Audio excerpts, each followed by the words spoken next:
there's some people that are saying that BCAAs are also basically useless. Right?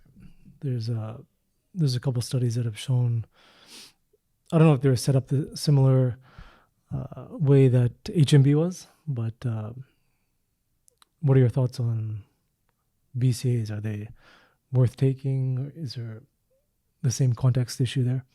I think it's partially the same context, but also the application you're looking for.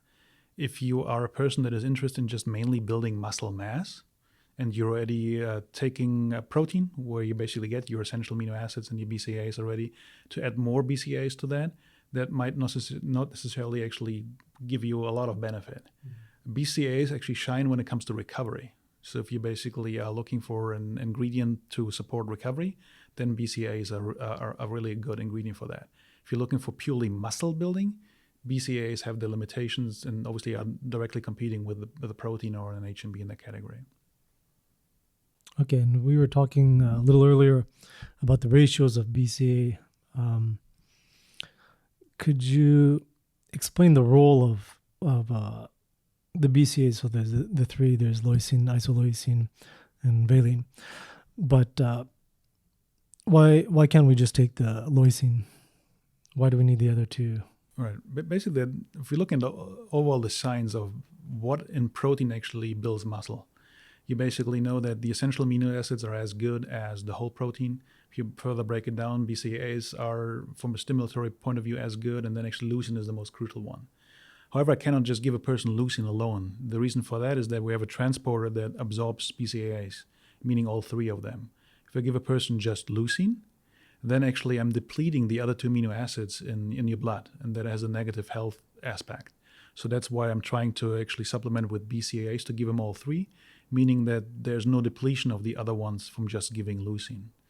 The optimal ratio, there's not much science actually around that, trying to really compare a 2-to-1-to-1, a 4-to-1-to-1, an 8-to-1-to-1, or whatever ratio you want to use. Basically, the science says that you have to have enough of the other two in there to prevent the decline in your blood. How much that exactly is, we don't know. Leucine is the most anabolic one, so therefore, if you want to use BCAAs for potential muscle building effects, an 8-to-1-to-1 or a 10-to-1-to-1 might be better, but we just don't have the data to actually really prove that. So if you were to choose a product yourself, BCAA versus EAA, which would you choose? When would you take it? I usually would take the essential amino acids, basically because you get both. You get the recover piece, but also a little more stimulating effect on muscle building.